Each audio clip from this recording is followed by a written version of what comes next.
membahas Hari Batik Nasional bersama kita di Items Informasi ke teman-teman milenial, tentunya di Mata Milenial Indonesia TV, matanya Indonesia. Kalau tadi kita udah bahas berbagai macam tentang batik nih ya, sekarang kita akan lebih spesifik lagi tentang gimana sih caranya atau teknik membatiknya. Mungkin teman-teman juga udah pernah ada pelajaran di sekolahnya teknik membatik, atau mungkin justru pernah ikut kursus, atau paling enggak pernah lihat di TV, sosial media, atau di mana-mana pasti ada. Nah, ini kita akan bahas beberapa jenisnya ya, Tay. Dan salah satu teknik pembatik atau teknik pembuatan batik yang mungkin udah teman-teman pernah lihat, ini adalah teknik celup ikat. Nah, ini juga banyak banget teman-teman aku yang entah kenapa mencoba melakukan teknik celup ikat ini ketika pandemi untuk mengisi waktu luang, karena caranya tuh lumayan gampang, Tay. Jadi teknik ini adalah pembuatan motif pada kain dengan cara mengikat sebuah kain, kemudian kainnya ini dicelupkan ke dalam larutan pewarna. Warnanya bisa kalian sesuaikan dengan warna-warna favorit kalian, apa aja boleh. Dan kemudian teknik ini tidak menggunakan malam atau lilin sebagai bahan penghalang, tapi dia ini justru menggunakan tali untuk menghalangi masuknya warna pada serat kain. Dan batik ini juga menggunakan proses yang biasanya disebut dengan batik jumputan. Kalau dengar dari prosesnya kayak keinget dengan yang sempat ngetren juga kayaknya tie-dye ya? Iya, mirip-mirip sama tie-dye. Cuma mungkin bahannya beda dan juga motif-motifnya ya? Iya, sebenarnya aku juga punya nih batik jumputan, dan menurut aku tuh meskipun teknik pembuatannya nggak sesulit batik tulis, tapi warnanya juga tetap cantik-cantik, motifnya juga tetap bagus-bagus banget. Nah, bisa tuh teman-teman coba ya di rumah, mungkin dari kaosnya yang udah lama nggak kepake atau bosen ngeliatnya polos aja, mungkin bisa beli peralatannya online terus nyoba juga buat batiknya. Siapa tahu penghasilan baru ya kan? Bisa jadi, atau buat barengan sekeluarga kan di hari batik. Nah, yang kemudian ini sering banget juga dilakukan atau salah satu teknik yang terkenal juga yaitu adalah batik tulis. Jadi kalau batik tulis ini mungkin harus lebih expert daripada celup ikat yang sebelumnya, karena ini menggunakan alat canting yang berfungsi untuk memberikan cairan malam atau lilin pada pola yang telah dibuat di kain tersebut. Dan biasanya harga batik tulis ini juga cenderung cukup mahal karena memang dikerjakan dari tangan, harus hati-hati, sangat teliti juga, pengrajinnya juga bisa mengerjakan ini sampai berhari-hari, jadi mungkin ini harganya juga mahal. Dan biasanya nih ya, karena memang batiknya itu ditulis, jadi motif satu batik dengan batik yang lainnya itu pasti berbeda. Kadang beda banget atau kayak slightly different aja gitu. Iya. Dan biasanya les-les batik juga pakai teknik ini deh Kak kayaknya. Bener banget, tapi mungkin kalau misalkan kayak aku nih ya, yang belum pernah mencoba, lebih baik kayak hati-hati dulu karena takutnya justru malah ngerusak hasilnya nanti. Enggak, kan kita belajar kan Kak. Karena aku sendiri juga kayak pernah berkunjung ke tempat wisata yang emang nyediain les batik untuk sekali, 2 kali gitu. Dan itu pakai teknik ini emang udah disediain gambarnya. Jadi kita tinggal ngelukis aja pakai barangnya itu yang tadi alatnya ya. Pakai canting sama si lilinnya itu. Cuman karena aku gemeteran ya dan juga grogi gitu. Jadi bunga yang aku gambar tuh bengkak gitu. Belepotan deh. Iya, tapi kan nggak apa-apa, yang belajar juga. Nggak apa-apa kan, juga ini adalah salah satu bentuk kamu jadi kenal sama kebudayaan asli Indonesia. Dan kan? kita lebih menghargai para pembuatnya karena memang susah banget sih aku lakuin. Para pengrajin ini expert di bidangnya ya.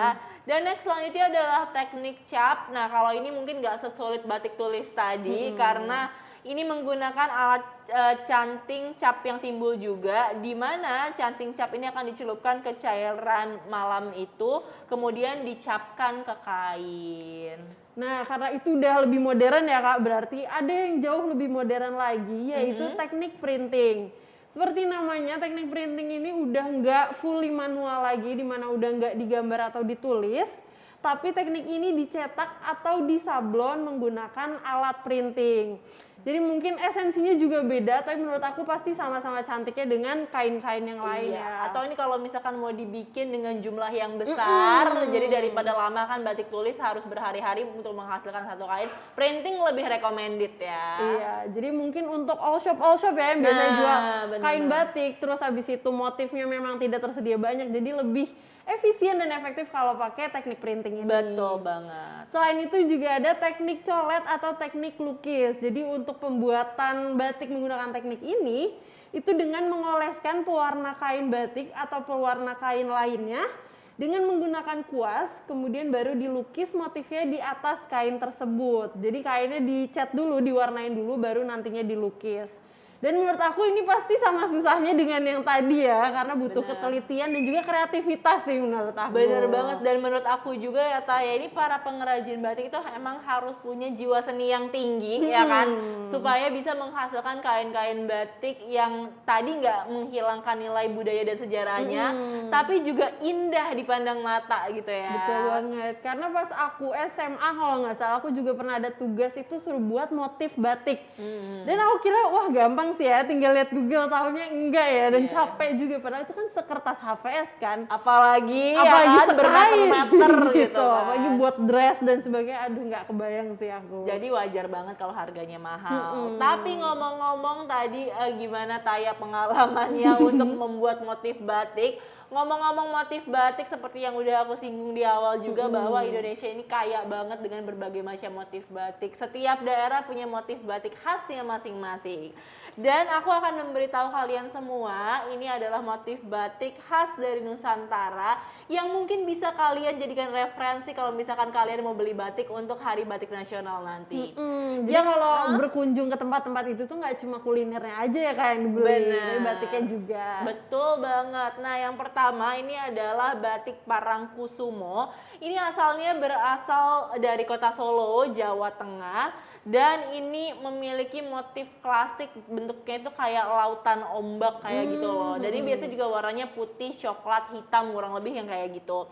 Nah, motif ombak ini ternyata memiliki sifat kuat yang selalu menghantam tebing dan karang di lautan.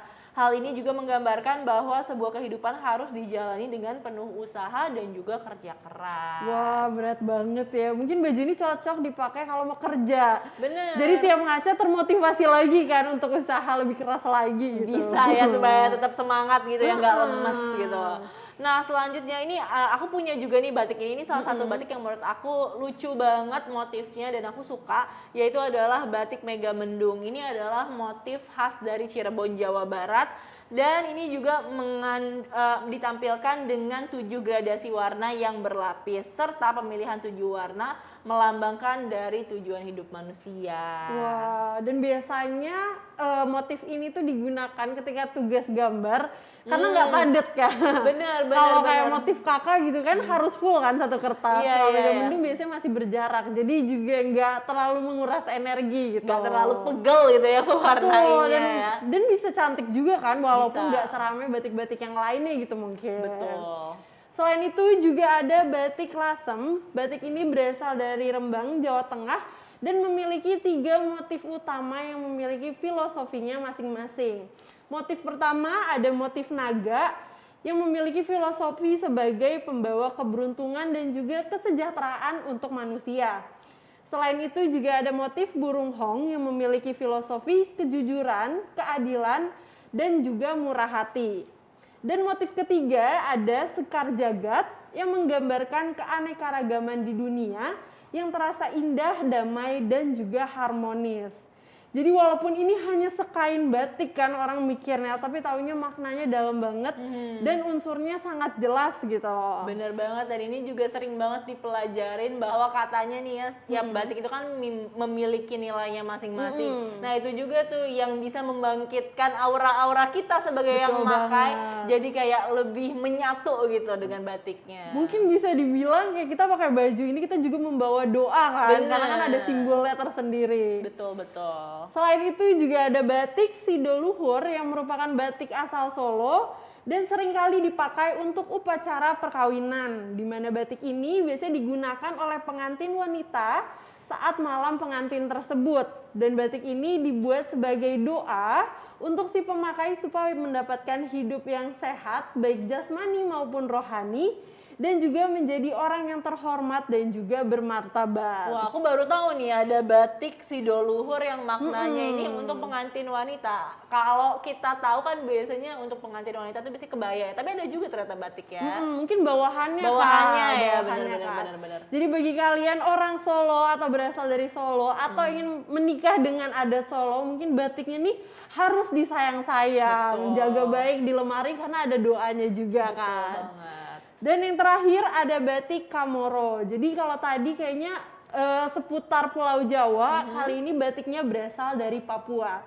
Batik ini memiliki motif yang digambarkan dengan patung berdiri dan membawa sebuah tombak, di mana makna dari batik ini adalah kreativitas, semangat dan juga keberanian dari masyarakat Papua. Wah, pastinya emang setiap ini ya, setiap motif batik itu memiliki nilai sendiri. Tapi nih ya, seiring perkembangan zaman juga banyak loh sekarang baju-baju yang batik tapi udah mencampurkan motif-motifnya. Jadi mungkin ada motif Jawa dan motif Jawa Barat yang digabung, atau mungkin ada motif dari Sumatera juga yang digabung. Iya. Itu juga kayak bikin batiknya ini jadi semakin variatif, semakin menarik lagi, dan pastinya jadi lebih bisa memperkenalkan budaya ya. Aku setuju banget. Dan hanya karena batik ini pakaian tradisional, bukan berarti nggak bisa jadi high fashion gitu Bener, kan. Yang ada di bener fashion show gitu udah banyak banget yang mencampurkan batik juga di pakaian-pakaiannya. Bener banget, dan pastinya juga ini kalau ngomongin masalah batik banyak banget yang akan kita bahas ya. Nanti di segmen selanjutnya kita juga akan bahas